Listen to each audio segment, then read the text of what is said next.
into that. But I studied Ashraf Marwan. He was an Egyptian spy who was single-handedly responsible for saving Israel during the Yom Kippur War. He was born to a middle-class family, family on February 2nd, 1944. From a young age, he showed signs of his characteristic ambition and intelligence. He was so intelligent, in fact, that he was part of the Army's academic reserve, which basically meant that he didn't have to serve in the military because he was smart. And so during that time, he studied at the University of Cairo, and that's where he met Mona Nasser. Mona Nasser was the president's daughter, the daughter of President Nasser of Egypt. And so Marwan, always being very ambitious and wanting a lot of power, even focused his marriage on political power and influence. So he married Mona Nasser, the president's daughter, in July 1966, kind of hoping that it would catapult him onto the political stage.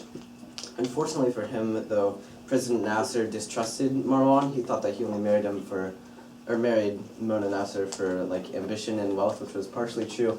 So he gave him a very low-paying, low-government job, and this infuriated Marwan. He wanted power, he wanted to be known, he wanted to have an impact on history.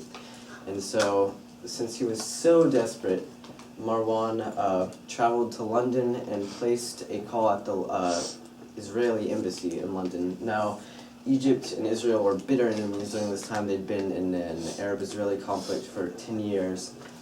But he was so fed up with Egyptian politics in Egypt and that they didn't give him what he felt he deserved, that he betrayed his own country to serve their worst enemy.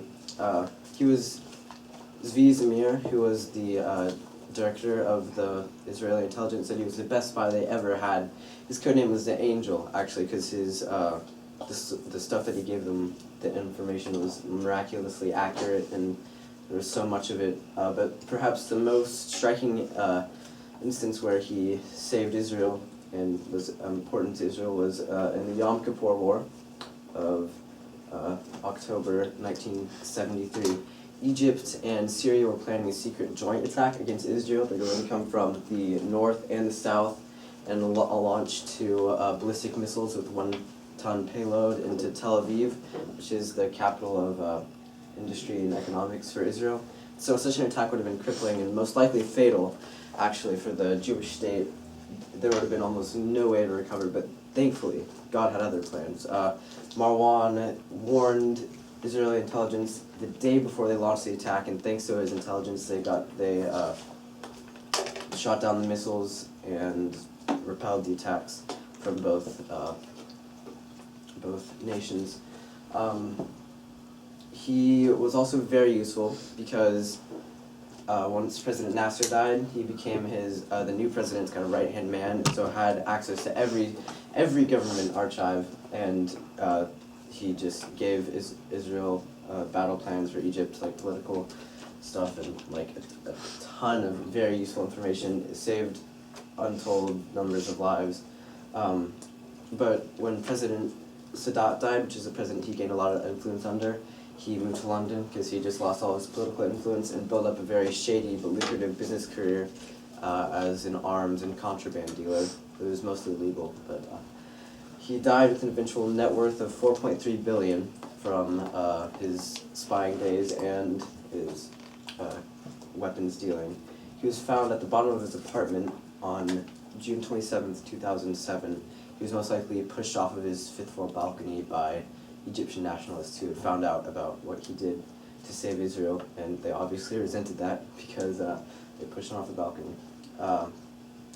I think what we can take away from Ashraf Marwan's life is that God can use sinful, corrupt people to accomplish His will. I mean, look through the Bible, you see Rahab, you see Cyrus. Cyrus was a pagan king who allowed the Israelites to return back to Israel and rebuild Jerusalem, capital. And so God can use sinful people to do His will. I would recommend the book. It gets that's the cover and it's over there, but it gets a little technical at times. But it's a really interesting story about such an obscure person that had such a noticeable impact on history. Any questions? Earl, yes. What is the book name? The Angel. Tanner. Wouldn't it be archive, not archive? Did I say archives? Yeah. I wasn't even noticing, but yes, it is archives. Really.